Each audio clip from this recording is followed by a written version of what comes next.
बिस्मिल्लाहिर्रहमानिर्रहीम अस्सलाम वालेकुम। हार्वर्ड एकेडमी की तरफ से आपका वेलकम कहते हैं। इनकम टैक्स ऑर्डिनेंस 2001 और इसका चैप्टर चल रहा है हमारा एग्जेम्पशंस एंड कंसेशन का। तो एक बात आपने याद रखनी है कि सेकंड स्केड्यूल का part one of second schedule of income tax ordinance 2001 ITO, ठीक है। ये डील करता है एग्जाम्पशंस के साथ कि कौन सी क्लास, कौन से पर्सन्स और फिर उनकी एग्जाम्पशन की लिमिट्स क्या हैं। अगर फुल नहीं है तो किस हद तक उनमें कंसेशन या फिर एग्जाम्पशन अवेलेबल है। तो पार्ट वन किसके साथ डील करता है? एग्जाम्पशन के साथ। किसका? सेकंड स्केड्यूल का इनकम टैक्स ऑर्डिनेंस 2001 का। ये आपने पॉइंट याद रखना है, इंपॉर्टेंट है क्वेश्चन के पेपर के लिहाज से। कंटेन सर्टन इनकम्स और क्लासेस ऑफ इनकम और पर्सन्स और classes of persons which are exempt from tax. तो ये हमने क्लास, पर्सन या उनकी जितनी एग्जाम्पशन है ये हमने बात कर ली। This exemption shall subject to the conditions and shall be restricted to the extent specified under each case. हर केस में उसकी एग्जाम्पशन की लिमिट की बात की गई होगी। तो ये हमें अंडरस्टैंड करना होगा, केस टू केस ये वेरी करेगा। Normally the exempted incomes are not included in total income of the person. However, under some specific या specified cases it shall be included in total income for the purpose of computing the average rate of tax which shall be applied actually taxable income। यहाँ पे simple बात है, इस second paragraph को आप confuse ना होना। एक लंबी इबारत है, लंबा सेंटेंस है। इसमें यहाँ पे ये बात है, लेट्स सपोज आप ये कहते हैं कि एक बंदे के 3 सोर्सेज हैं। एक जगह से उसको 1 लाख आ रहा है, दूसरी जगह से 1,50,000 आ रहा है इनकम का, और तीसरी जगह से 3 लाख आ रहा है। तो टोटल मिला के कितना हो जाएगा? तकरीबन 5,50,000 इनकम हो गई। अब हम लेटर ऑन पता चलता है कि ये जो 1 लाख थी ये एग्जेम्प्टेड थी, जिस पे टैक्स नहीं है। इसका मतलब है कि टैक्सेबल इनकम कितनी हो गई? 4,50,000। लेकिन हो सकता है कि 4,50,000 पे जो टैक्स हम देखें वो 10% से लग रहा हो, लेकिन 5,50,000 की जो इनकम है उस पर देखें तो 15% लग रहा हो। तो ये सम टाइम आपकी जो एग्जेम्प्टेड इनकम है उसको भी इंक्लूड किया जाता है ताकि टैक्स रेट मालूम किया जा सके। टैक्स रेट जो 15% है ये जब अप्लाई होगा 4,50,000 पे तो इसकी अमाउंट डिफरेंट होगी, यानी कि 4,50,000 पे हमने अप्लाई करना है 15%। वो कैलकुलेशन हमने किस बेस पे देखी कि उसमें एग्जेम्प्टेड इनकम भी एडेड थी और दूसरी को हमने ऐड नहीं किया। तो सिंपली बात यह है कि सम टाइम हम एग्जेम्प्टेड इनकम को ऐड करते हैं टैक्स रेट कंफर्म करने के लिए, और टैक्स रेट वो अप्लाई होता है एग्जेम्प्टेड इनकम को माइनस करने के बाद बाकी रिमेनिंग अमाउंट पर। तो ये सिंपल दूसरे पैराग्राफ का मानी था। अब इसके बाद एग्जाम्पशन किस किस पे एप्लीकेबल है? Employees of Aga Khan development network Pakistan. इसमें जितने भी एम्प्लॉयज़ फॉरनर होंगे और कंसल्टेंट, एक्सपर्ट या फिर एडवाइज़र के तौर पे काम कर रहे होंगे उनको टैक्स पे नहीं करना होगा, उनको एग्जाम्पशन होगी। यहाँ पे सैलरी इनकम ऑफ किस नंबर 1 क्या है? Employees of Aga Khan development network Pakistan.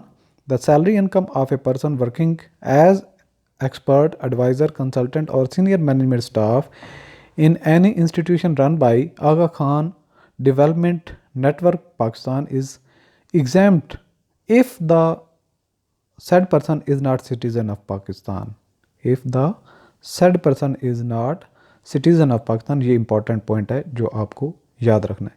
इसके बाद जो allowances etcetera, person working outside Pakistan, अगर कोई बाहर काम कर रहा है और पाकिस्तानी गवर्नमेंट का एम्प्लॉई है और पाकिस्तानी गवर्नमेंट उसको कोई अलाउंस वगैरह दे रही है तो फिर वो भी एग्जाम्प्ट होगा। एनी अलाउंसेज और and perquisites paid by the government to a Pakistani rendering services outside Pakistan are exempt from tax. Further कौन एग्जाम्पशन है? Pension received by a Pakistani. यहाँ पे अगेन जो हम इसको रीड भी करेंगे, लेकिन एक आपने याद रखना है कि जो पेंशन है वो एग्जाम्प्ट है। नंबर 2, अगर 2 पेंशनें ले रहा है तो हायर जो पेंशन है वो एग्जाम्प्ट होगी, लोअर जो है उस पर टैक्स लगेगा। और any amount received as pension by Pakistani is exempt. यहाँ पे बात एक क्लियर होगी। अब फर्दर इसकी एक्सप्लेनेशन क्या है, this exemption shall be withdrawn if the retired person is reemployed by the same employer और an associate of the employer, कि एक पेंशन वो ले रहा था, अगेन पेंशन लेते हुए वो री एम्प्लॉयड हो गया, जहाँ से उसने जॉब छोड़ी थी, लेट्स सपोज वो with in veg age group था, 50 साल की एज में था और 60 साल तक वो नौकरी कर सकता है, सर्विस कर सकता है, तो जो पेंशन पहले उसको मिल रही थी जिस पे टैक्स नहीं था, अब री एम्प्लॉय होने की वजह से उस पर अगेन उसको टैक्स पे करना पड़ेगा। ये एक बात हो गई। दूसरे नंबर पे where a person receive more than one pension then only one pension having higher amount will be exempt and remaining other will be taxable. यहाँ पे ये बात होती है, लेट्स सपोज एक 15 साल का बंदा था, 15 ईयर का, और उसने सर्विस की शुरू कर ली, और जब वो 25 साल सर्विस कर लेता है यानी कि 40 ईयर पे वो रिटायरमेंट ले लेता है और उसकी पेंशन बन जाती है 1 लाख लेट्स सपोज, और अगेन वो रीजॉइन कर लेता है 43 ईयर में। अब 60 साल तक वो जॉब करता है, अगेन उसकी पेंशन, दूसरी पेंशन जो 17 साल के बेस पे बन जाती है, वो बन जाती है 80,000 लेट्स सपोज। हम अज्यूम कर लेते हैं कि सर्विस का ड्यूरेशन कम था तो कम हो गई। अच्छा, 1 लाख यहाँ पे ले रहा है, 1,80,000 ये ले रहा है, तो इसकी जो हायर अमाउंट है 1 लाख ये एग्जाम्प्ट होगी और 80,000 पे उसको टैक्स पे करना पड़ेगा। पेंशन रिसीव्ड बाय अब following person is exempt from tax. कौन कौन से वो पर्सन हैं जिनकी पेंशन जो टैक्सेबल नहीं है या एग्जाम्प्ट है? एनी सिटीजन ऑफ पाकिस्तान, जो पाकिस्तानी शहरी हो, members of the armed forces, वो पाकिस्तान आर्मी, नेवी और एयरफोर्स में किसी ग्रुप किसी भी आर्मेड फोर्सेस से ताल्लुक़ रखता है तो उसको एग्जाम्पशन होती है। Employees of the federal government, provincial government, दोनों गवर्नमेंट यानी कि फेडरल और प्रोविंशियल गवर्नमेंट दोनों की एग्जाम्पशन है यहाँ पे। इसके अलावा families and dependents of the public servants और members of the armed forces died during service. एक पर्सन था, वो सर्विस कर रहा था और उसकी लेट्स सपोज 20 साल सर्विस हुई थी और उसकी डेथ हो गई। अब उसकी पेंशन वेंशन जितनी भी बनेगी उसकी फैमिली विदड्रा करेगी तो उसको एग्जाम्पशन मिल जाएगी। यहाँ पे commutation of pension received from government और under any pension scheme approved, यानी कि कम्यूट की जो अमाउंट है, यानी कि जितना उसका एज ग्रुप का वो रेश होती है, तो जितना जिसकी अर्ली रिटायरमेंट लेता है उसका कम्यूट उतना ही ज़्यादा बनता है क्योंकि उसने अभी उसका सर्विस का ड्यूरेशन एज के लिहाज से था। तो ये कम्यूट जो होता है ओवरऑल पेंशन की एज के हिसाब से कैलकुलेट किया जाता है। जितनी एज बढ़ती जाएगी कम्यूट कम होता जाएगा और जितनी एज कम होगी और रिटायरमेंट आएगी तो उतनी कम्यूट की अमाउंट बढ़ती है, ज़्यादा होती है। तो ये कम्यूट की अमाउंट और पेंशन के साथ जब ये मिलती है, अगर अप्रूव स्कीम से हो तो फिर उसको एग्जाम्पशन होती है, लेकिन अप्रूव कहाँ से हो? बोर्ड से। छठे नंबर पे any income including pension received by families and dependents of the शहदा and public servant die during the service, यानी कि जो फैमिलीज़ हैं या पेंशन जो ड्रा कर रही हैं उन लोगों की जो शहीद हो गए थे आर्मेड फोर्सेस में होने की वजह से, या फिर ड्यूरिंग सर्विस पब्लिक सर्विस कर रहे थे, यानी कि गवर्नमेंट की सर्विस कर रहे थे, वो फेडरल गवर्नमेंट हो सकती है, वो प्रोविंशियल गवर्नमेंट हो सकती है, उनकी डेथ होने के बाद में उनकी फैमिली विदड्रा जब कर रही थी पेंशन की अमाउंट, तो वो भी टैक्सेबल नहीं होगी। तो अब आ जाती है ग्रेचुटी की अमाउंट। ये थोड़ा सा फार्मूला है, इसको आपको याद रखना पड़ेगा। ग्रेचुटी की अमाउंट, ग्रेचुटी और commutation of pension any amount और ग्रेचुटी और commutation of a pension received by an employee on his retirement or his hire upon his death is exempt from the tax subject to the following conditions। Limits क्या है? Number 1 क्या है? अगर federal government है या provincial government है, local government है, statutory body या कॉरपोरेशन है, तो उसकी एग्जाम्पशन की लिमिट है फुल।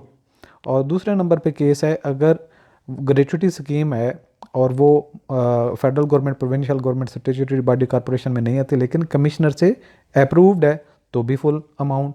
तीसरे नंबर पे वो केस है any other employer other than those specified under serial number 1 above under the scheme approved by the board, यानी फेडरल बोर्ड ऑफ रेवेन्यू ने उसको अप्रूव किया हुआ है।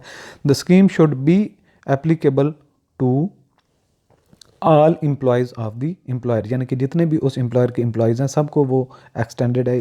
तो 3 लाख तक की जो अमाउंट होगी ग्रेचुटी की वो टैक्सेबल नहीं होगी, सुपर वाली पे टैक्स होगा। चौथे नंबर पे एनी अदर सोर्स है तो फिर 75,000 की अमाउंट पे छूट होगी या फिर 50% जितनी उसकी अमाउंट मिलती है उस पर टैक्स नहीं होगा। तो इन दोनों में से जितनी भी जो भी कम अमाउंट होगी उस पर टैक्स नहीं होगा, यानी कि अगर 75,000 के बजाय वो 70,000 है एक साइड पे और दूसरी 75,000 है, तो इनमें से लोअर कौन सी है? 70,000। तो 70,000 के 50% अगर लें यानी 50% लेने से 70,000 बना और 75,000 की लिमिट थी, तो जो कम होगी उस पर टैक्स नहीं होगा।